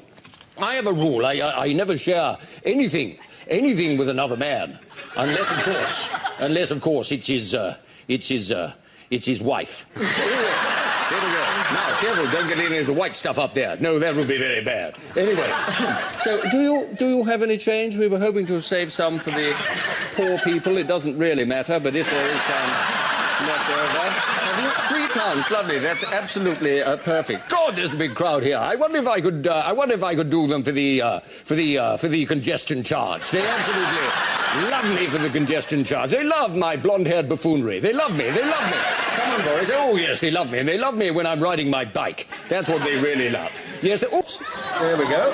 That's the Pakistani betting syndicate satisfied. Oh, look, lovely. Sticky fingers. Yes, I love a sticky finger. That's not the first. Oh, look, a genuine Cockney. Hello, how are you? Oh, Lauren Lummy, who shot Cock Robin, apples and pears. Down the old chimney and Mary Poppins, the Cray twins, innit? I'm sorry, I have no idea what you're talking about. Well done, you. Frankie delivers a speech in the guise of a leading figure on the world stage, while Hugh translates what they really mean. Frankie, this week, you are leader of the opposition, David Cameron, addressing the nation. Let me assure you, I understand the pain of the people of Tewkesbury. We're both up to our necks in shit. This summer, I have put the Tory party back where they belong. Third in 2 by-elections. But what does PHFE stand for? An extract from Boris Johnson's commentary. Peasants, half-wits, fools, extra fights! I'm going to move towards the correct answer. Pregnant hooker frightens England.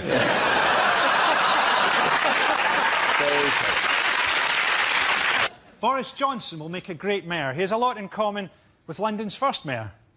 He's a dick. I have taken steps to ensure that I will be the next Prime Minister of this great country. Dear Jimmy.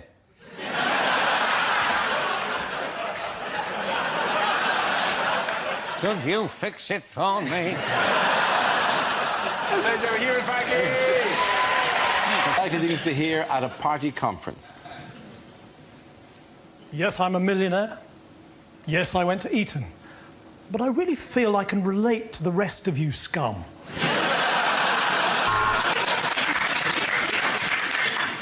My name's Dave, like the TV channel. We both repeat the same old shit over and over again. It has just been unacceptable cut after unacceptable cut. Why can't Boris Johnson find a proper hairdresser? The answer is 691 million. What is the question?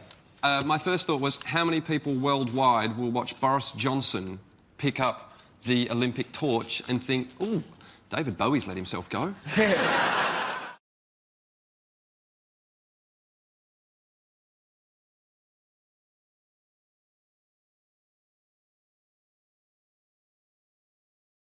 Deleted lines from a fantasy film.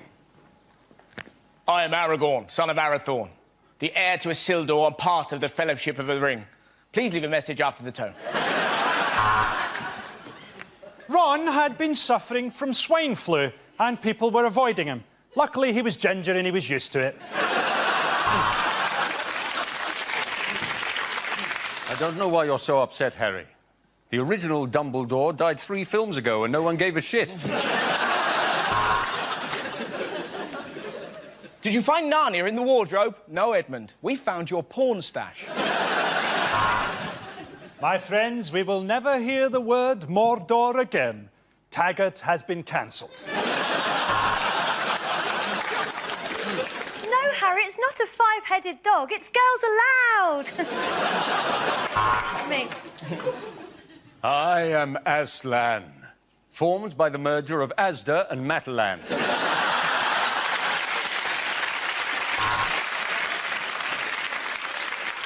We had only been there for a day, but to us it felt like 15 years. That's Birmingham. Did you honestly think I could be defeated by someone younger? I am Arlene Phillips!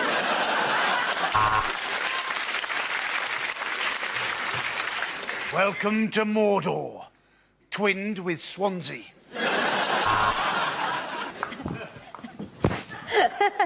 This will never work, Frodo.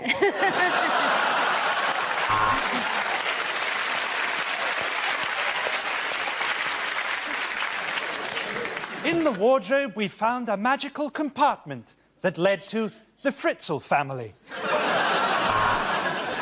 stole it from me, my precious! Oh, no, it's in my pocket. You all right, John? How's it going, all right? Yeah. How's the kids?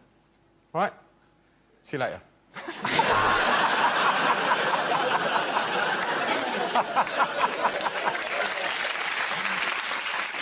I'm not a dwarf, I'm a lesbian.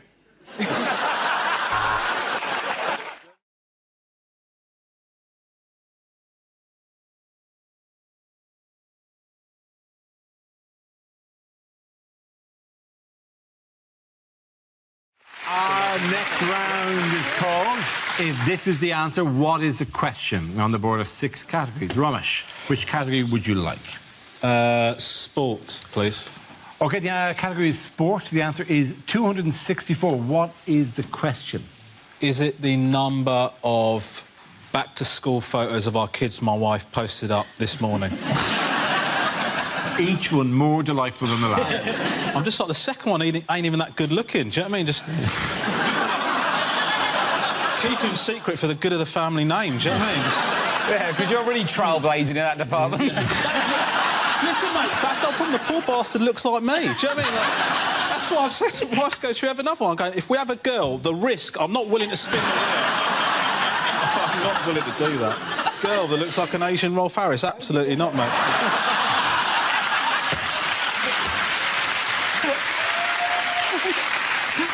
Is it how happy is Ramesh out of 1 million?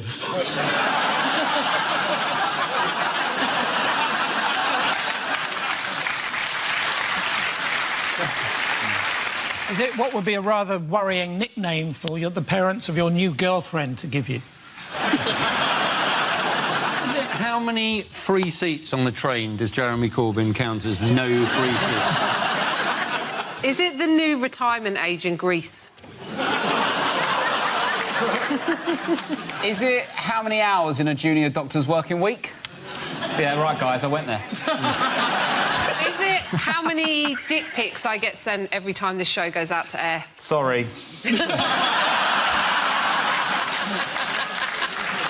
Is it the number of voters in the referendum that actually fully understood the ramifications of what they were voting for? Yes. True that, Bob. True that. Is it how many summers must pass before you reach the sell-by date of a pepperami? If each member of Jedward had 132 sweets, how many people in the country remember who Jedward are? Any of the correct answer, please? Across the whole series, how many points am I ahead?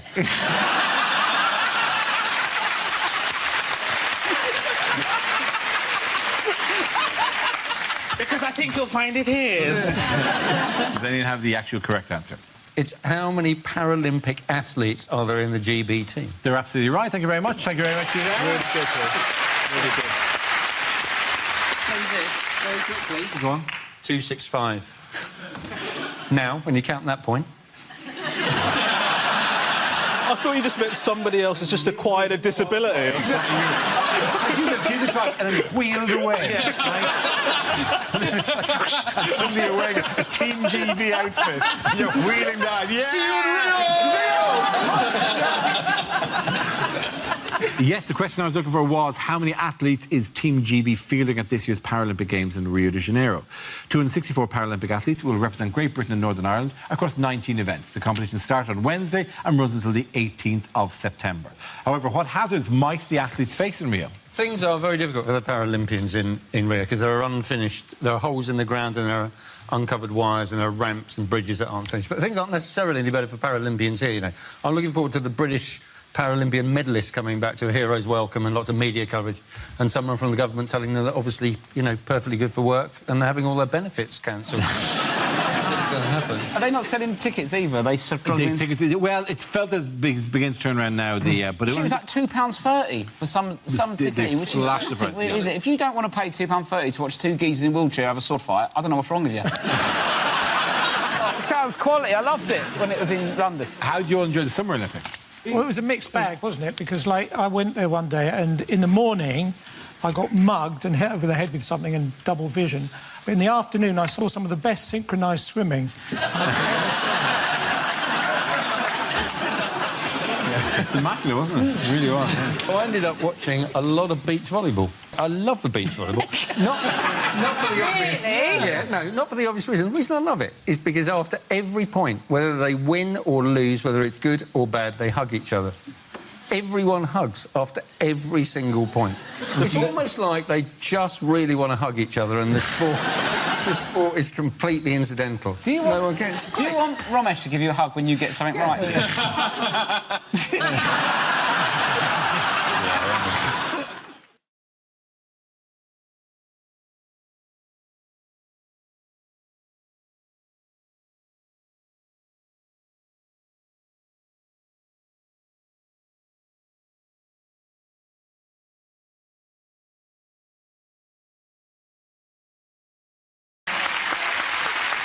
Now we come to scenes we'd like to see. So if everyone can make their way over to the performance area, I'll read out this week's topics and then we'll see what our panellists can come up with.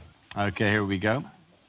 The first subject is commercials that never made it to air. Fungal foot problem.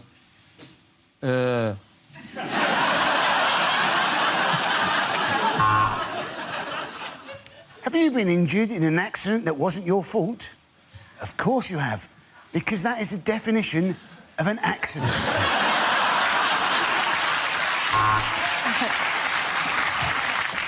FIFA Summer Sofa Sale. Total office clear out. Bribe now, pay later. Andrex, because who wouldn't want to wipe their arse with a puppy?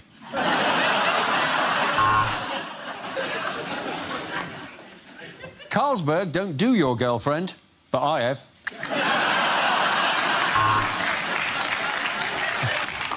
What's up? Yeah, mate, I got some bad news about your dad.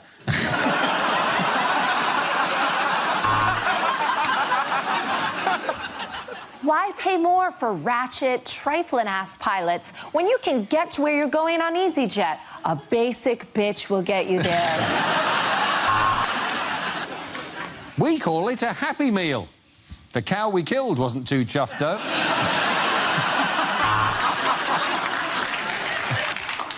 Waitrose, 2 for the price of 3.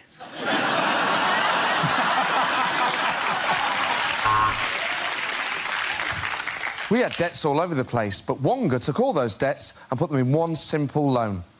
They also took our house.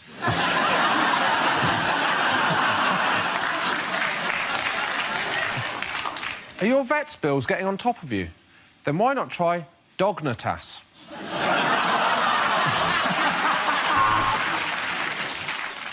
Want to save money on biscuits? Easy. Give blood.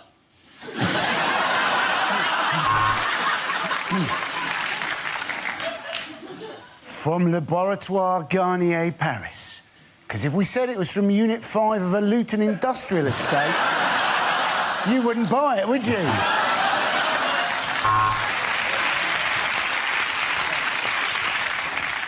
Struggling to sleep?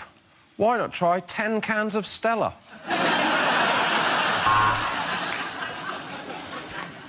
Did you mistake your girlfriend for a burglar on Valentine's Day? Then you need to go to Specsavers.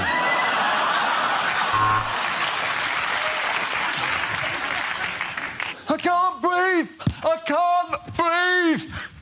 The Lynx effect.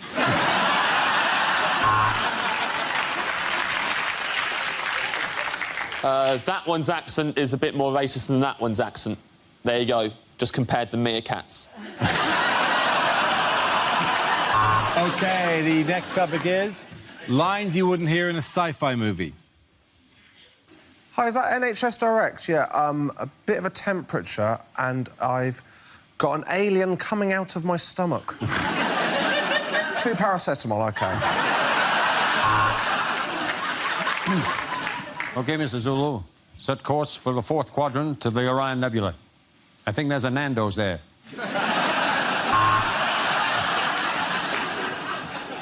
We're sorry to announce that there is a replacement beam down service this weekend between the ship and the planet Sploog.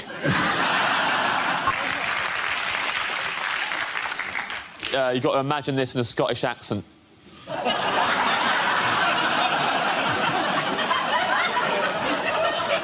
This is our Independence Day!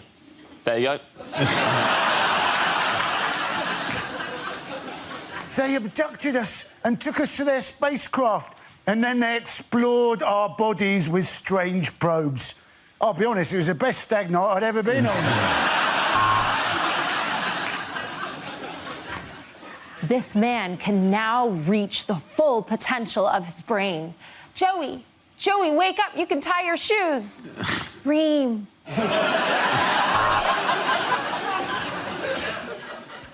What the people don't know, Captain Kirk, is that when I do that V thing, that means in Vulcan, I've had your mum.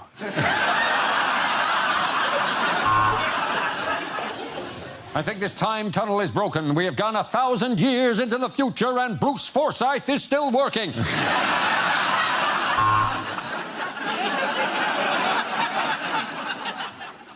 If you take the red pill, you will enter the Matrix. If you take the blue pill, you will have a boner for 7 hours.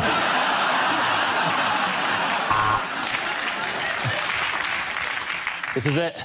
The machines are taking over. Hashtag apocalypse.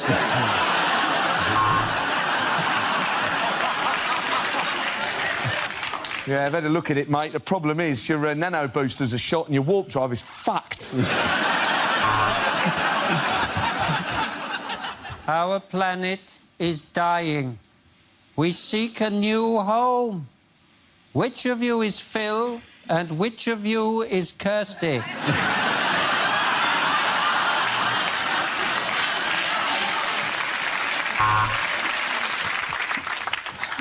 The dinosaurs are killing everyone. Why do we keep reopening this park? Who keeps giving us public liability insurance?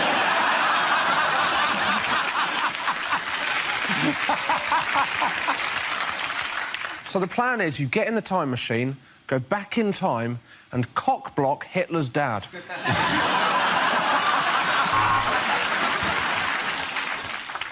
Phone home. Phone in Joan. No, phone home.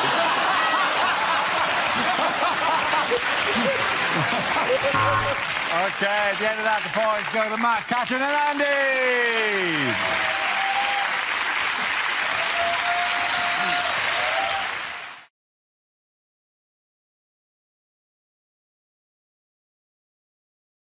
Now we play a round called Spinning the News, which involves everybody. So if you could all move over towards the performance area, please. We spin the wheel, and when it stops, anyone can step forward and try to make us laugh about the subject it's landed on. If I judge the player's got a big enough laugh, he or she gets to sit down again. The first team to have all its players sitting down at the desk wins the round. OK, let's have our first topic. It is, of course, national surveys. Anyone want to try something on that? Good man, Frankie. They've done a survey in America that says that Osama bin Laden is now more famous than Michael Jackson. And you think, yeah, but he puts a lot less effort into his videos, doesn't he? It really freaked the Americans out if he just doing a wee moonwalk now and again. Hey, more famous than Michael Jackson, but who would you rather have looking after your kids? They did a survey this week that said that 20% of British men have a problem with premature ejaculation. The others just don't think it's really a problem.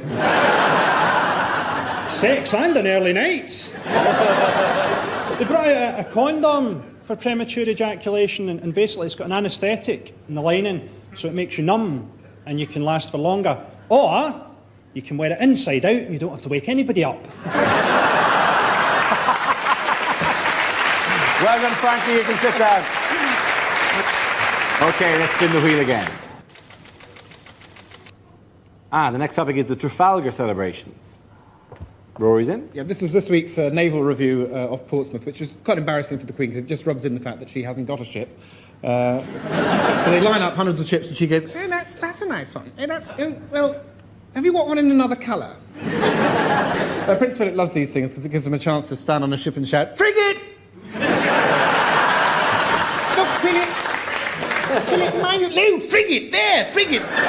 Next to that f***ing destroyer, right?" Very good, Rory. Sit down. Come on.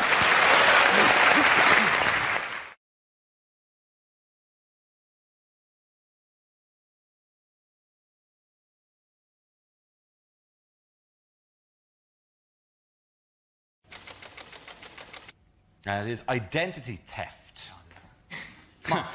The simplest things now you can't do without the threat of identity fraud. Like getting a passport. I went to get a new passport, queued for 2 hours, got to the front of the queue, and they said, "Sorry, you can't use this photo. It's not valid." Why?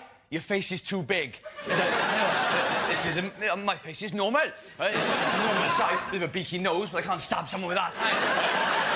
But because of terror, there's all these rules now for passport photos. Your face can't be too close to the camera. You can't be smiling too much. You can't have a hat on, gun, all this, right? What do you mean my face is too big? OK, immigration officers, maybe not the brightest people in the world, are they really going to look at your passport and go, "Yeah, that looks like you, except this man's face is massive"? If this was you, you'd be a bloody giant. Well done, Mark. OK, let's spin the wheel again. And the subject is terror threat. Joe Coffey. I've been given quite a lot of thought to the whole suicide bomber situation. Now, what I'm thinking about particularly is their award of 72 virgins, because I think they haven't really thought this through. Because what the suicide bomber is imagining as a virgin may be very different in reality. Because do you know who's also a virgin? My Auntie Joyce in Dublin. She's 67 and lives with 14 cats. I don't think that's what they've got in mind. But I think that would truly be divine justice. You've blown yourself up, you get to heaven, what's your reward? My Auntie Joyce.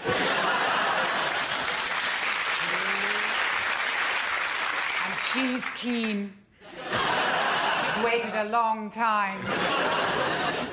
When you've done me, there's 71 of my friends from the church need doing as well. You'll have to do Bridget from behind. She's on a Zimmer frame now. Joe Coffey!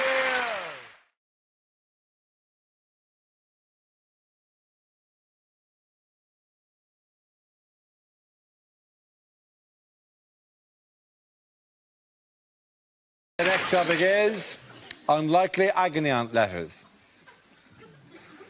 Dear Deirdre, why does semen make you fat?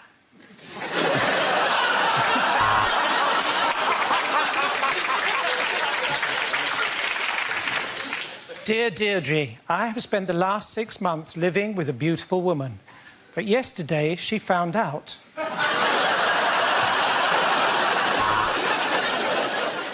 Dear Deirdre, I swear Eastern European meerkats are trying to sell me car insurance. Am I going mad? Dear Deirdre, last time I wrote to you, you told me that there was nothing wrong with masturbation. Why then, yesterday, did I get thrown off the bus?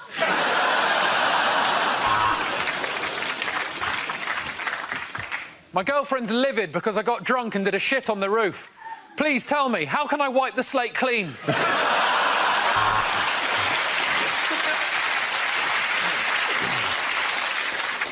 I have terrible trust issues. Please help me, Deirdre, if that's your real name. Dear Deirdre, my husband is pressurising me to try Alan. Also, how do I turn off predictive text?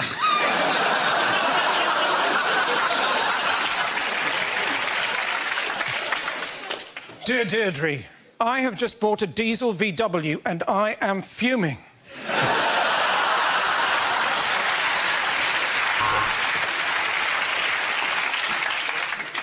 My wife wants us to experiment in the bedroom, but last time we did that, the Bunsen burner singed my pubes. Dear Deirdre, I can only achieve orgasm while writing a letter. Do you think it's... It doesn't matter. Dear Deirdre, how do I turn off caps lock?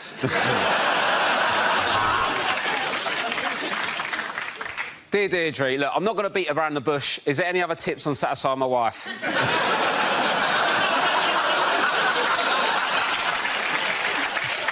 As we own our own business, my wife and I often make love at work, and we love to try new positions. Tomorrow, I'm finance director, and she's head of IT.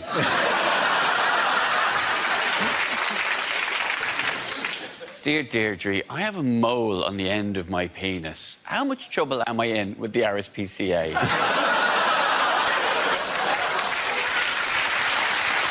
At the end of that round, the points go to Rob, Holly and Ed.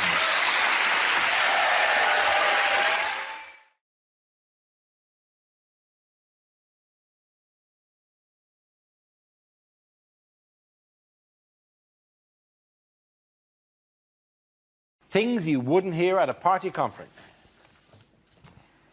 Blackpool's nice, isn't it? Unlike other party leaders I could mention, I am not a slave to the auto cue. Smile, pause, applause.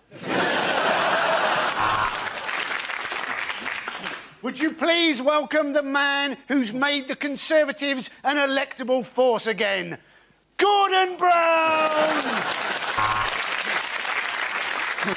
I'm going to turn my back for 1 minute, and I want whoever stole David Blunkett's dog to put it back.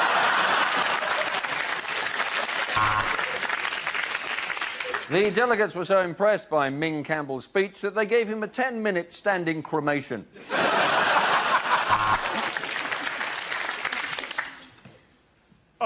Kiss the baby. No, I'd better not. It might set my tag off. Well, I must say, on this issue, I'm with Al-Qaeda.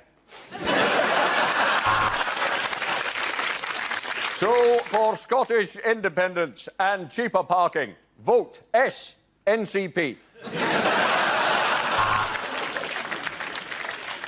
In an attempt to be more like Barack Obama, Gordon Brown has sensationally blacked up.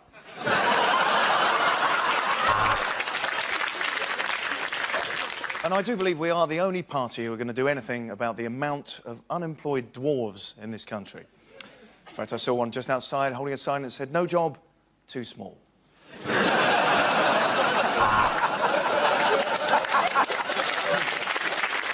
We're going to open this BNP conference with a prayer, so if you'd all like to turn towards Mecca.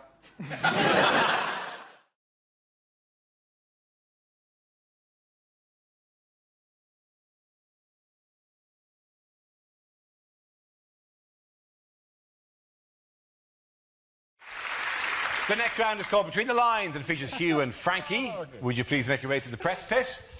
Frankie, this week you are soccer superstar David Beckham introducing himself to the many fans of LA Galaxy. Hugh will tell us what he really means. I'm glad to have this opportunity to let you know what I'm thinking.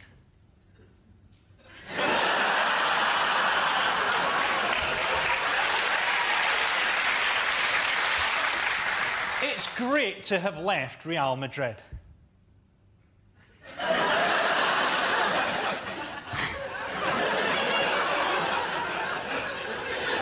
I hate Poland.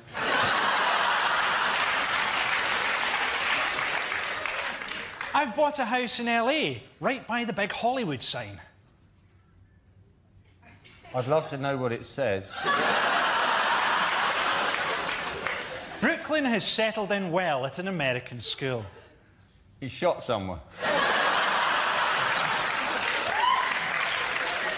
My wife knows how much I love her. I sent her a text by mistake. I was surprised to learn that I was wanted by Scientology. I didn't know they had a team. Tom Cruise's wife, Katie, is always advising us to hire more staff. She keeps sending me notes saying, get help.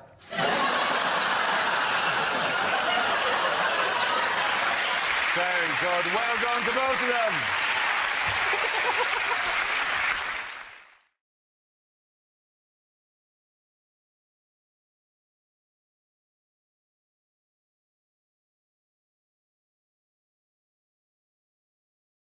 Commercials that never made it to air.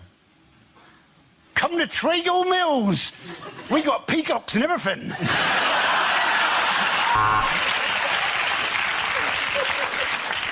We've got surprises in store. The escalator's broken and the staff know fuck all.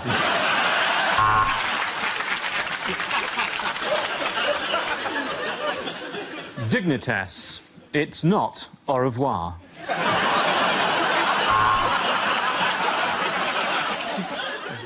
Have you had an accident that wasn't your fault and has ruined your life? Next time, use Durex. Try uniform dating, because with the way government cuts are going, pretty soon it could be the quickest way to get a policeman to your house in an emergency. If you can find it cheaper anywhere else, tell us and we'll burn their shop down. The DFS sale has ended.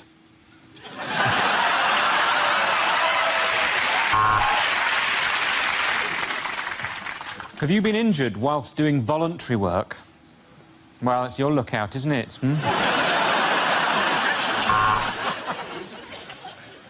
The Dyson hand dryer. It's the perfect way to drown out the sound of somebody having a shit.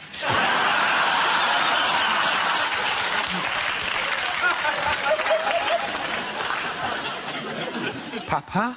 Papa? No, I'm sorry, Nicole, we've lost him.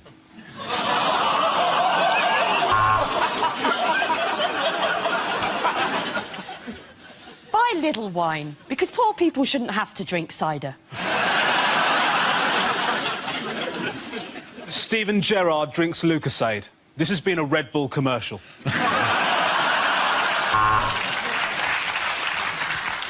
News International.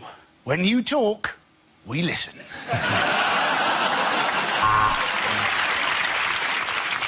To qualify for second meerkat toy, Alexander has invaded Ukraine.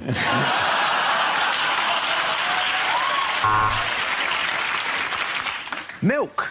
Try and forget it came out of a cow's tits. Have you booked Joe Hart to advertise your product? Have you paid for advertising space until the end of the World Cup? Then you may be entitled to compensation. At the end of the round, the points go to Josh, Angela and Andy.